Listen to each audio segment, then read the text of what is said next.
તારીખ 8 શુક્રવાર અને મહાશિવરાત્રી હતી।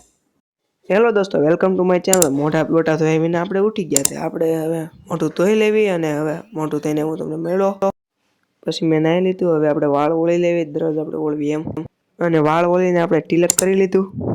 તિલક કરીને આપણે બીલીપત્ર લેવા ચાલ્યા ગયા। બીલીપત્રનું ઝાડ શેરીના નાકે જ હતું એટલે જલ્દી મળી ગયું। આમાં કઈ બીલીપત્રના પાન હરખા દેખાતા નહોતા, અડધા તો ખવાઈ ગયેલા હતા। તે પછી આપણે થોડા હારા વીણીને લીધા। 3-4 જેવા સારા પાન મળ્યા।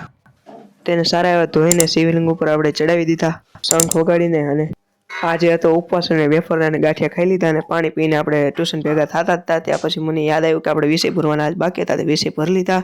પછી જોઈ શકો છો તમે મારા ચોપડા પીડ્યા હતા પણ વિષય આપણે બધા કમ્પ્લીટ થઈ ગયા હતા।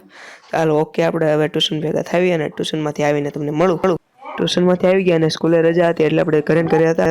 અને આજના નવામાં આપણે મહાશિવરાત્રી વિશે તે એક વાત હતી કે મહાશિવરાત્રી શું કામ ઉજવવામાં આવે છે? ભગવાન શિવ ફાલ્ગુન મહિનાના કૃષ્ણ પક્ષની ચતુર્દશી તિથિએ શિવલિંગના રૂપમાં પ્રગટ થયા હતા। તેથી દર વર્ષે આ દિવસે મહાશિવરાત્રીને જ્યોતિર્લિંગના રૂપમાં ભગવાન શિવને પ્રાગટ્યના તહેવાર તરીકે ઉજવવામાં આવે છે।